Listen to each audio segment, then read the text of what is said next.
I think we're going to be living in a world here for at least a number of years where it's this heterogeneous thing of like multiple categories of agents that are part of our work world, that are part of, marketing.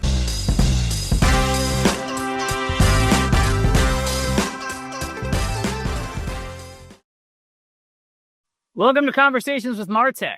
Our guest today needs no introduction to the MarTech community. He's Scott Brinker, editor of chiefmartech.com and VP of Platform Ecosystem at HubSpot.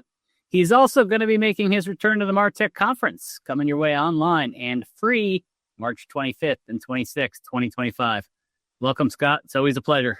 Hey, great to be here with you, Mike.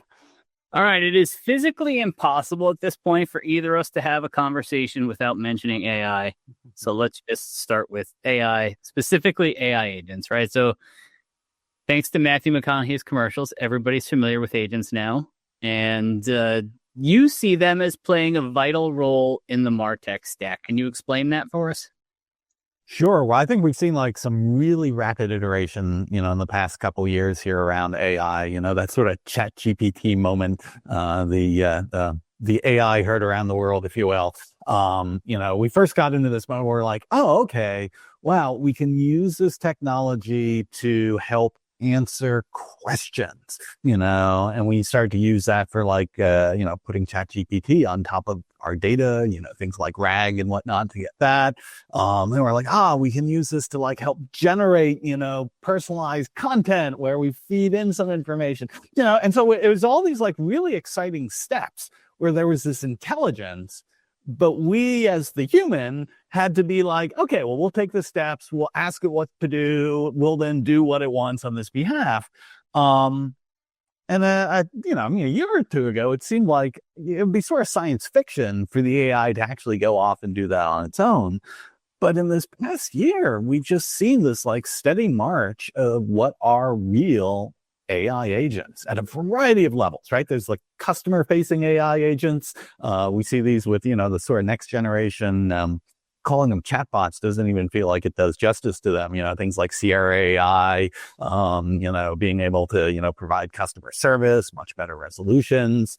In the MarTech world, you're seeing some of these AI SDRs, increasingly helping to be able to answer inbound forms or, inbound email requests. And then increasingly, inside, companies as well, too, starting to use these agents to say like, okay, I want to get something done.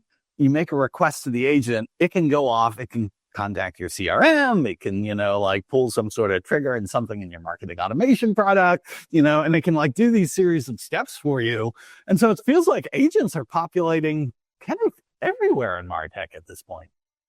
Yeah, I remember exchanging messages with you when you were working on your MarTech for 2025 report, and you were saying it's so hard to write this thing because the AI is changing faster than I can write the report and get it published, right? Yeah, I keep remembering that movie Airplane, where like people are like running from, gate to gate is like now arriving, gate 10, gate 11, gate 12.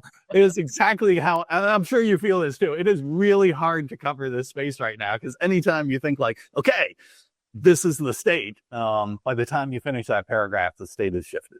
Yeah. So if AI agents sort of take on some sort of central role in helping manage the MarTech stack, what does that mean for jobs like marketing ops, which they're often trying to conduct the MarTech orchestra and its many moving parts right now? Yeah. So, while there's lots of concern around like, okay, where does AI have impact on people's jobs?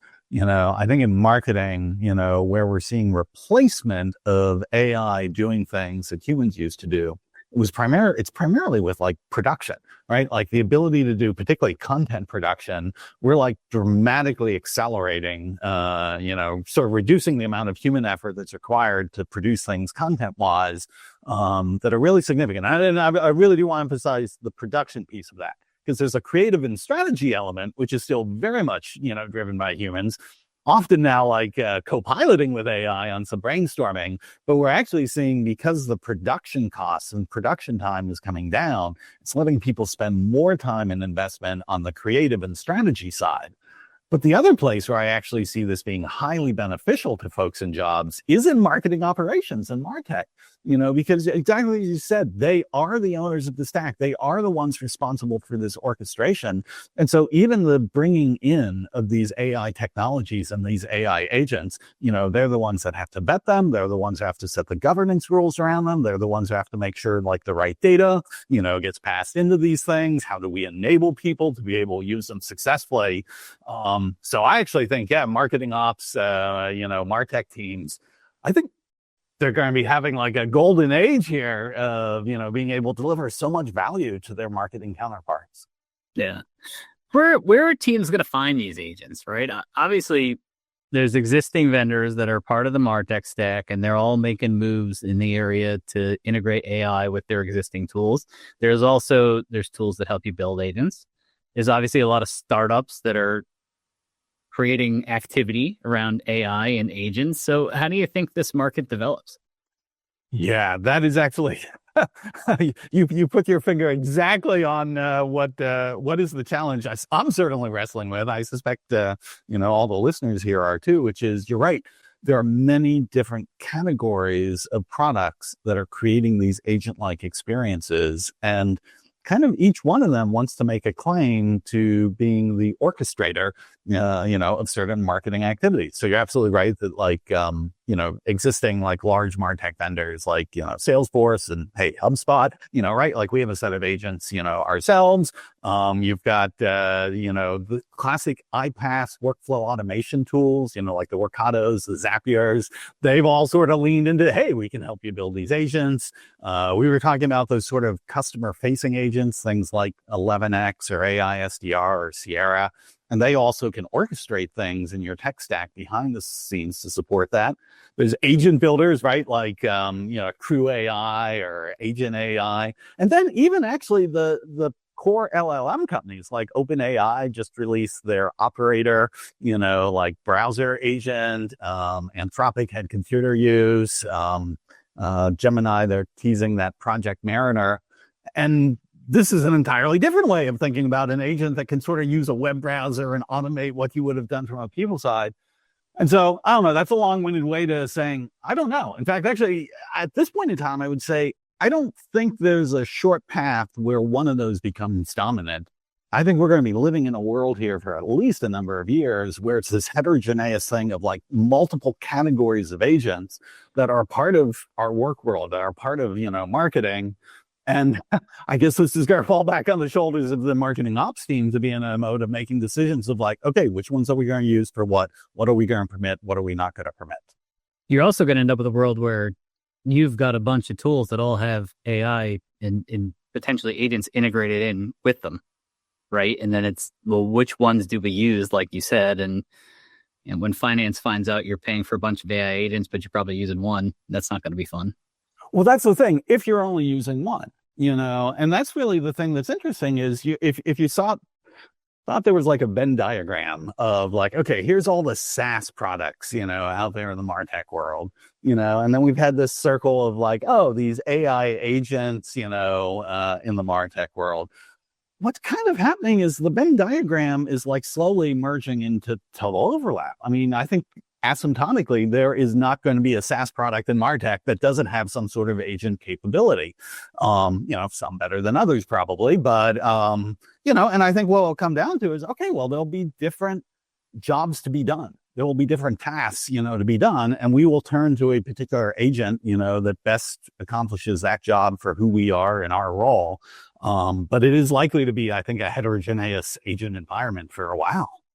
I think I see a new graphic come into a LinkedIn post pretty soon. Shoot me now. The one thing we haven't talked about is the data. Put AI aside, when people talk to me about MarTech tools, it's like, you could have all the tools you want. If the data you're putting into them isn't any good, you're in big trouble. This sort of amplifies that, I feel like. Absolutely. Completely agree with you. If we weren't talking about AI, the most interesting dialogue in marketing and MarTech is what's been happening at the data layer. Because, thanks to like this steady march towards really everything feeding into data warehouses and data lakehouses and whatnot, is we're getting from a world where all this stuff used to be siloed across, every single different product in your stack, to something where, okay, there are still different, specializations of how data is used in different tools, but most of the important data now flows down into the warehouse and also has the ability to, have apps pull things from the warehouse to take advantage of, data that might come from other sources throughout the company. And that's really friggin' exciting. Again, I don't want to imply that journey is done. That is a work in progress, but it's really exciting. It's changing the game. And in many ways, what's happening with AI is now accelerating that, because exactly as you said, like the difference for AI, what makes one implementation of it better than another is like, okay, well, what data are you feeding into it? Is it good data? Is it the right data? Is it useful data? And so, I think these two trends, they, I don't know, it's like a binary star system. They're sort of circling each other there in very interesting ways. Yeah, there's these interesting conversations that I find popping up, whether I'm talking to colleagues or friends who work close to the tech space. It's sort of like, what AI tools are you playing with? What are you working with? So my question for you is, what's the most interesting experience you've had with an AI agent to this point? Oh man, perfect timing on this. So the friggin' people at OpenAI, I had the a regular version, the plus version of ChatGPT, and then when they started introducing that operator thing, I'm like, all right, fine, I'm going to spring for the pro version, the crazy $200 a month thing. And then just as I was playing around with that, which had some really neat things, because I set it loose to go to websites where there were chatbots on the websites and say, you go and talk to the chatbot and you figure out these are the things I want to know. And so watching one agent, engaging with another agent back and forth, again, that very science fair project-y sort of stuff at this moment, but like really fascinating view into the future. And then just recently, they just did that deep research agent release for there. And that's friggin' incredible. I sent it on a task that I can say I had a really sharp person who had done a research project for us, spent a full week on it, wonderful work, turned that exact same thing over this deep research thing and completed in 3 minutes, equally as good, if not better. It is a mind-blowing sort of experience. All right, there is a question we're asking all of our season 1 guests here on Conversations with MarTech, and that is, what did you want to be when you were 10 years old? Oh, yeah. Now, this popped into my mind. I wanted to be a pilot. It didn't even have to be like a commercial pilot. I would have settled for like private pilot. And I'm probably dating myself here. This was pre-web, so I used to write letters as a 10-year-old to these like airplane manufacturers like Cessna and Piper to like have them send me the brochures, and they'd like have these nice full color spreads of what the cockpit looked like. Oh, yeah, that was a great dream. All right, Scott Brinker. I'll talk to you at MarTech. Sounds great, Mike. Thank you so much. Thank you.